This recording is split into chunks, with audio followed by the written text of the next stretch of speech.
Welcome, Dr. James Beckett, Sports Card Insights. I want to thank my sponsors, Topps, Panini, Upper Deck, Heritage Auctions, Huggins & Scott Auctions, Mike Stadium Sports Cards, Burbank Sports Cards, ComC.com, and Beckett Media, Beckett Grading, Beckett Authentication. So here's an episode for your listening enjoyment.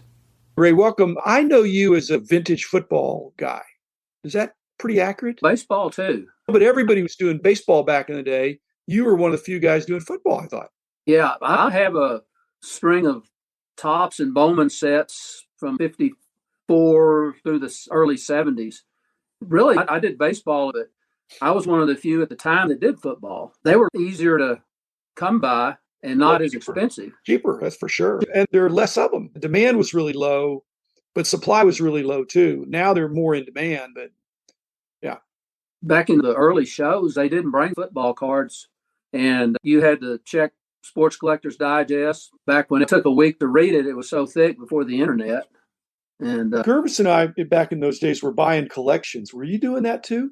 No, but remember, some of those shows, people would walk in with collections. Yeah. And I remember one of the early shows, somebody walked in with some 1951 Bowmans. Looked like they just come out of the package and had about 3 Mickey Mantles in it. And yeah. He let everybody auction, if you remember. And the highest bidder got them sometimes. And sometimes Gervis would buy them himself. But I just am here to say I was not the winner.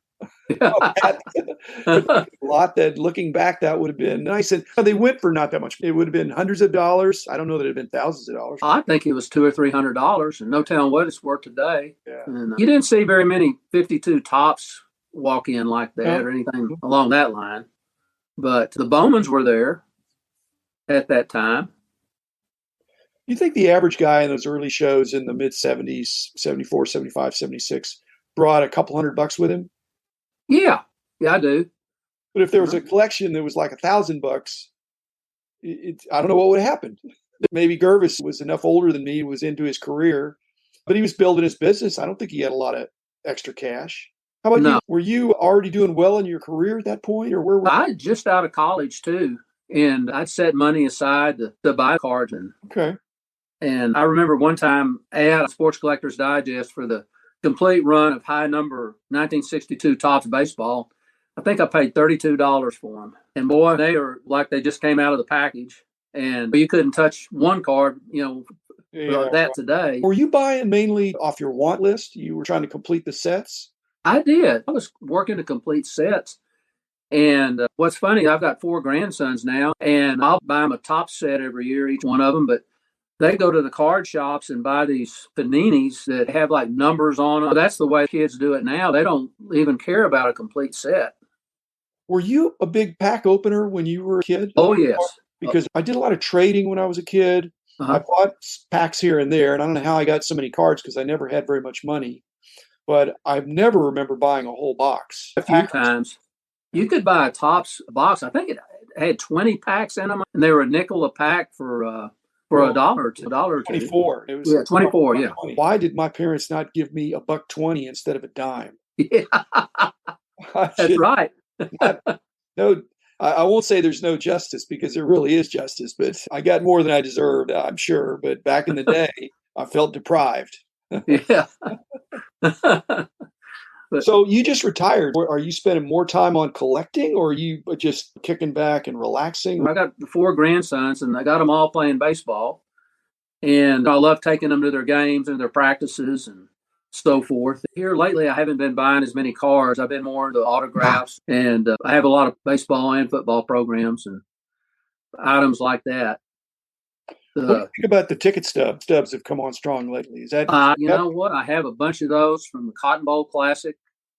I'm a big Texas Ranger fan, long suffering, but I have some of the first game at one stadium, last game, and so forth. World Series, 2 years we made it. Yeah.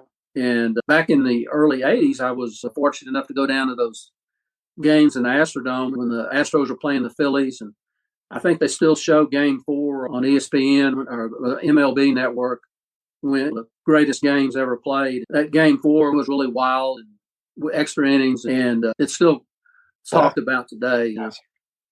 In your collecting pursuits, do you consider yourself primarily a collector, or is there any investment or dealing aspect to your collecting activities? Jim, I rarely, if ever, sell anything. And you get to where you're busting at the seams. And sons have been the beneficiary of some of the items. So I just ran out of room to keep it. I had a number of I had them in my office for a long time, baseball pictures autographed, and they were wanting to start their rooms and collections with them, and they have them now. But it's a matter of space, I think, for a lot of people. But no, I never buy anything to sell it. And as far as investing, I really more collect what I want rather than worry about whether it'll bring a lot of money. In most cases, it does. The value of it has really gone sky. I know you had a long, successful career in the security industry, not selling securities, but selling security or leasing it with monthly fees. But your estate plan for yourself at some point in the distant future, is it just to divide your stuff by 4 for your 4 grandsons? Probably so. Yeah. Yeah. And I've been doing everything I can to get them interested in it. And I don't know how some of the stuff will split 4 ways, but money splits 4 ways. Cards, not always. Yeah. I don't know how you take a 59 Topps baseball set and split it 4 ways, but somebody could take a 58 or a 57 and they could have a little draft of 1 box at a time. Yeah. I started that way too. I always just traded off. I sold stuff, but it was just to get in return for the stuff that I wanted. I did some of that. But I probably prefer trading. What are your oldest memories as an adult collector? Most people ask about the oldest memory as a childhood collector, but as an adult collector, because I presume it's shortly after when I was getting involved in the 70s. It was. I had answered an ad in the campus paper from Gervis, our mutual friend, Gervis Ford, and followed up with him. So that's how I knew about stuff. But how did you get reconnected? 2 ways. My first job right out of TCU was with the Dallas Morning News. And right next door to the Morning News was Channel 8 TV. I was leaving for work one day, and the morning show at Channel 8 said, we got fall legend Leo DeRocher going to come in and talk about his new book. And I had a baseball, and I got down there to the office, and I went next door, and they couldn't have been nicer. They said, hey, you work next door. You're one of us. We'll get you in here. They let me watch the interview from behind the camera, and when it was all over, I got him to sign the ball, and that kind of got me started back into it. And then that same year was the first year I went to Gervis's show, the Dallas Car Show. It was at the old Holiday Inn, if you remember, on Central Expressway in Haskell. Right. And no longer exists. Yep, that's long gone. But I went to that, and then I got hooked on it again. When everybody gets their first car and they're playing ball themselves and driving themselves to the games, you don't collect as much during those years than you're in college. But that's what got me started again. You still had your stuff from when you were a kid? Oh, I have it all, yeah. So what years did you collect as a kid then? And that was just a neighborhood activity? Yeah, it's like the 1959 baseball was when I really got started. And it through 64, I had a lot of stuff from 59 to 64. And then 65 through 68, it dwindled. And then 69 for several years, it was down to nothing. But then I got started back in 74, 75, one of those shows that Gervis had. Yeah, that just seems like ancient history now, but we lived it. We were there. I always tell people when they hear the podcast or when I'm talking to them, they think it sounds like we're exaggerating, Ray. But we're not. It's really what happened. And it's just amazing to think. Okay, so let's talk about your career with Smith mainly. I started out Alarms. And it was the old company in town. It was started in 1903. I was lucky. I worked for George Smith III and George Smith Jr. I was there 13 years, and then the family sold it, and I went over to Dallas Security Systems, and I was there for 27 years and just retired 2 months ago. Yeah. The product is alarming houses, right? Houses and businesses. Okay. Yeah, we did. Now, both companies did both, residential and commercial. The commercial is alarm systems and access control, and now there's a lot of cameras in houses. We got to where we did more commercial work as time went on. But in the residential, I'm just thinking of some of these collectors out there that may even have an alarm system, but did that ever come up of people that had collections that were using your company? Because if you have a sprinkler system or something like that, or some other forms of these security elaborate systems, you can damage the cards just with a false. Oh, yeah. Did you ever get involved in any of that? I really didn't do any collectors like you or me, but I did some of the old Cowboys and a few ex-major leaguers. We did their homes, and it really was a lot of fun, and they were great to deal with. If they had memorabilia sitting out, how well was it protected? Are there any tips? Because if something's in plain view and you have people over, sometimes people steal it or break it. They weren't that concerned, believe it or not. They had it out in plain view. Several entities, including my old company, are building vaults. Yes. They're larger than a walk-in safe. I mean, like a bank vault that's hermetically sealed where you can keep your stuff in there and presumably nothing bad can happen to it. There's an old collector, and he had a table at Gervis's shows too. You and I both know him, but I think he has a Honus Wagner 206 card. From what I understand, he keeps it in the bank vault. If it's at the bank, I guess that's presumably safe. You got to get it back and forth to the bank if you ever want to look at it. Beckett Media, my successor entity, has new offices now where they've built in a vault in the middle that has thick lead walls or whatever, so nothing bad can happen. So what does your day look like? Sounds like you're going to have a lot more time on your hands. Are you going to plow some of that besides your grandsons? It sounds like if you've already got your complete sets, what are you working on? There's nothing to organize. If you've got your complete sets, are you upgrading them? Are they graded? Are they...